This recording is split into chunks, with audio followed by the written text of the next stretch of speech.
From the Ticats Audio Network, this is Ticats Today with Brayden Neville.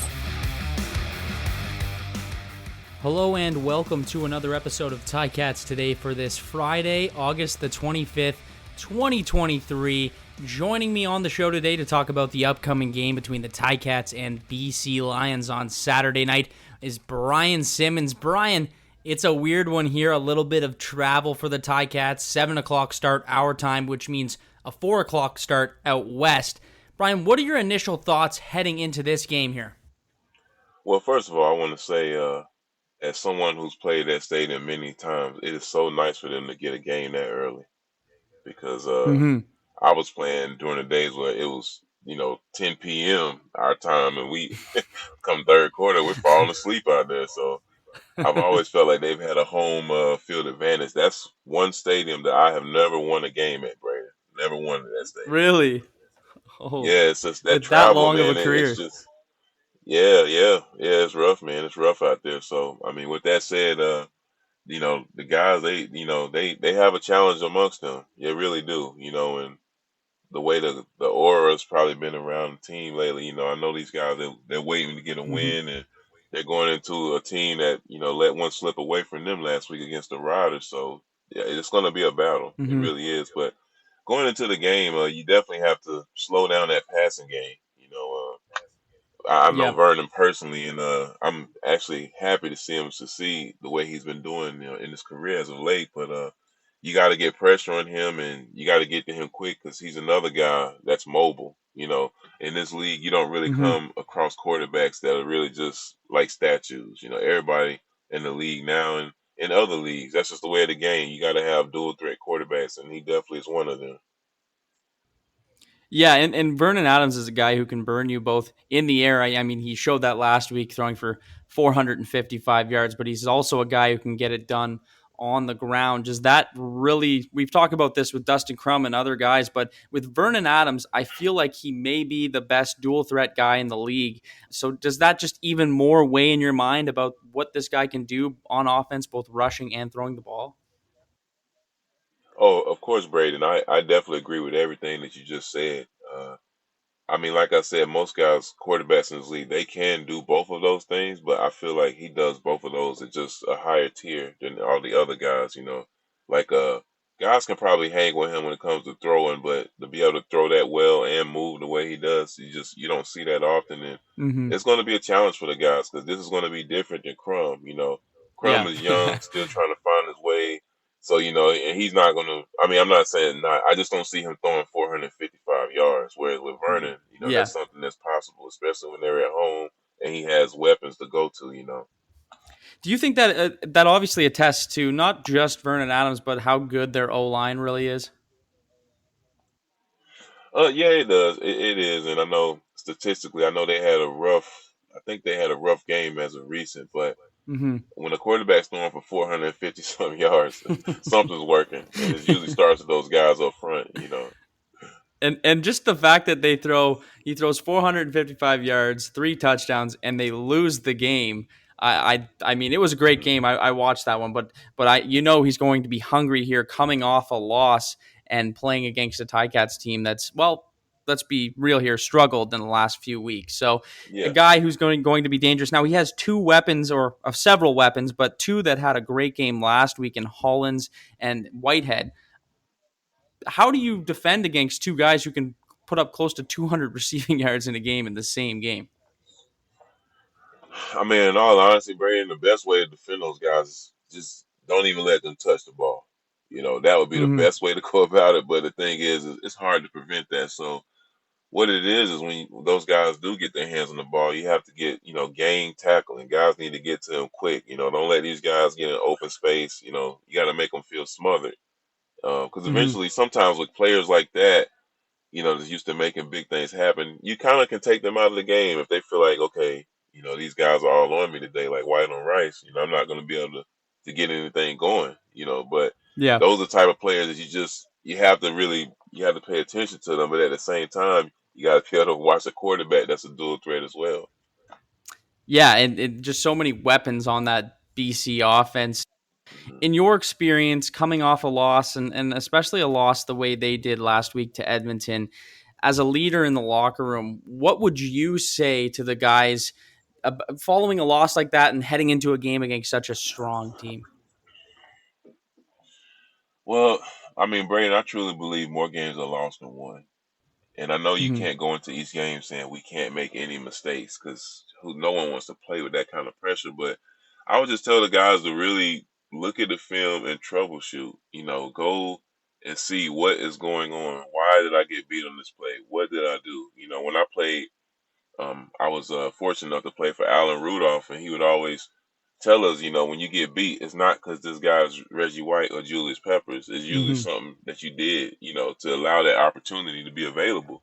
And I Mm-hmm. just feel like when you're struggling like this, you really have to do any and everything you can. If it's putting 30 more minutes extra in the gym, if it's running gases Mm-hmm. after practice, it's like you have to really go above and beyond and dig deep. And just got to have guys that believe, and Yeah. it's going to be a challenge. 'Cause like I said, that's a place I've never won at. I've never won. I've been in some close games. Like I can honestly say, I mean that's a Grey Cup included. I've never won in Wow. that stadium, but I've been in some very close games, and they have a challenge amongst them. But they can do it though. It's going to really you got to take it baby steps. Like they literally have to go back to ground zero and just work their way up.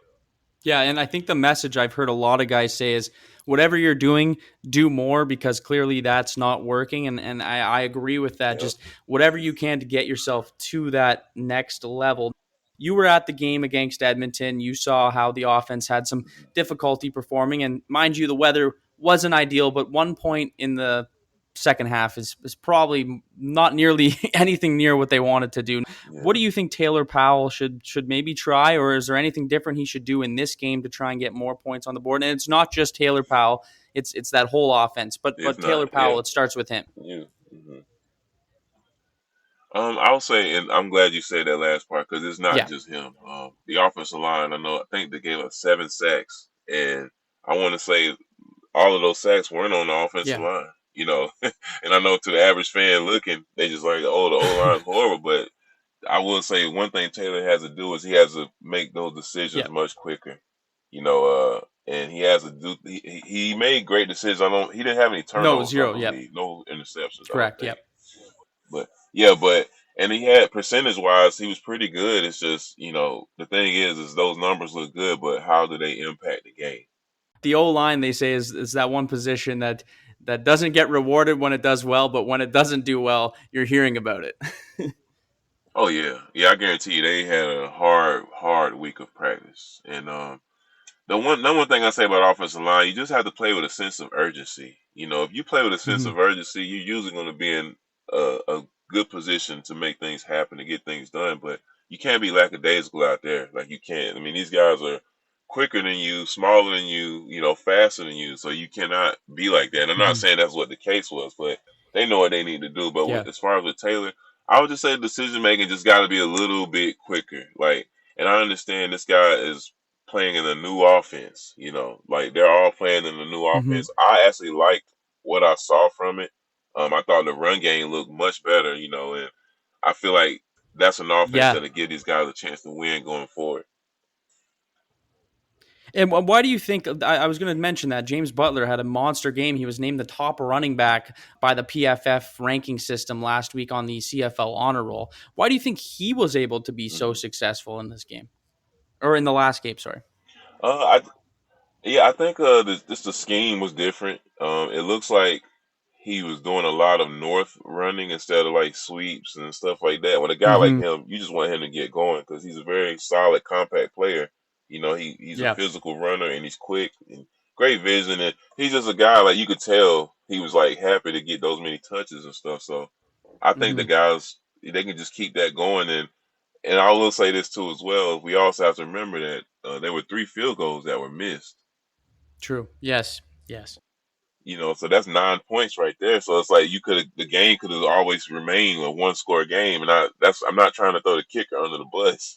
I'm just saying it's a team loss. It really is. Absolutely. And then you also look at that Tyreek McAllister return for a touchdown that gets called back for a hold on the play in the back. You know what I mean? There's so many. Yep. If you take a lot of Yep. those points, the Ticats could have won that game. I don't like to be the person to say could have, should have, would have if we did this, because ultimately they lost the game. But if you do look at a lot of those plays, there's a lot of points left on the board there.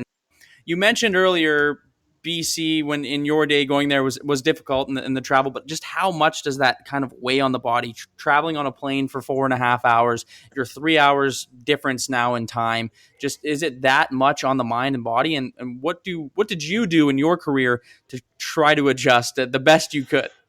I mean, honestly, I really don't have any good advice because if I were running things, I probably sorry to pour salt in the wounds there like let's again. say if I was in charge, I probably would have had us go out there a little bit earlier.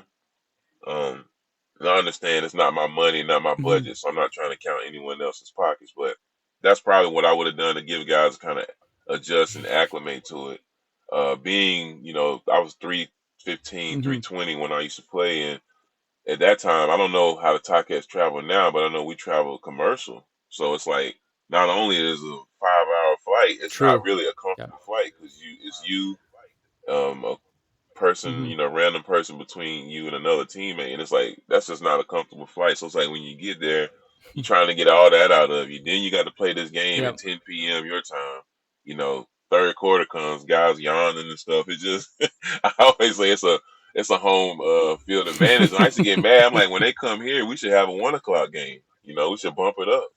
But Yes. just like I said, Brady. I would hate to be the person stuck between you and another lineman on a plane. Oh, it happened between with me and Peter Dykowski all the time. And one guy, the guy was between us. He weighed about 260, so we were just stuffed in there, man, stuffed. uh, no, and I just wanted to bring that up to you because it is something a lot of the guys have been talking about, just how different these games and these travels to BC are. Tim White was a guy that I thought played tremendous in that game last week, and just how important is it to keep him going here and have him have another big game, and the rest of the guys on that receiving core. But most importantly, I feel like Tim White is a guy you want to see get going as much as possible. He's so important on that offense. Oh yeah, I agree with you. He's been like kind of on a little streak, just getting a lot more touches and stuff. And one thing I Mhm. love about him is when he touches the ball, he makes things happen. He's not just trying to get a first down. He's like, let me see how much more I can get. So Yeah. definitely keep him active. You want to keep him satisfied and hungry. And then when a guy like that is active, it opens up things for others as well. Like I'm pretty sure his success actually helped open up the run game last week. Yeah. That's something that they had to think about. Yeah, no, absolutely, and I think that really did open it up. I thought Scott had some great play calls. Obviously it was in an easy situation for him. He didn't exactly have the most time to take over this offense and do stuff, Hmm. but you see him slowly implementing some changes here, and some that I really like. Before we go, I just want to ask you, what's your thoughts heading into this game? What should this team be thinking? Obviously playing against a team that's pretty successful this year. Just what should these guys have on their mind heading into this game against BC to try and be successful here? Well, I honestly say, Brandon, if this team has any mindset or aspirations of playing in the playoffs, Mm-hmm. what better team to do that against than a playoff caliber team? Like this Uh-huh. team, for sure, if they continue what they're doing, the BC Lions, they'll be playing in the playoffs. And in For my sure. opinion, like I said to you a few weeks ago, when you're a struggling team, playoffs start sooner for you. And they have to get some wins going into it because one thing about the CFL and most leagues in general, but one thing I noticed about the CFL, it's really about the team who's streaking. I remember my rookie Mm-hmm. season in 2011. The BC Lions, they started out, I want to say 0-6 or 0-7, Brayden, and they went Yeah. on to win the Grey Cup that year. I think they went on like 11 game winning streak or something. It was crazy with 10 Wow. games. It was wild, but I'm just saying it's possible. Like anything is really possible, and then like the guys had that mindset, and they just come together and just be in your books, be in your film. The best football players, they study film and they know what's happening. Like once I became a Mm-hmm. veteran in my career, I see formations. I'm like, okay, this blitz is coming, safety's coming Yeah. here. It's like it just becomes easy for you. And over time, you'll see who's putting in the work and who hasn't been. Because I feel for the staff because I know that they're doing everything they can. I feel for the players because I know they're doing everything they can as well too. But all you Mm-hmm. need is one, and then from your way on, just work it up from there, one game at a time. Well, Brian, as always, that's some great advice, and it's always a pleasure having you on the show. And hopefully next week we can talk about another Ticats win. But great to have you on, Brian Simmons. Thanks again. All right, until next time, Brayden, take care.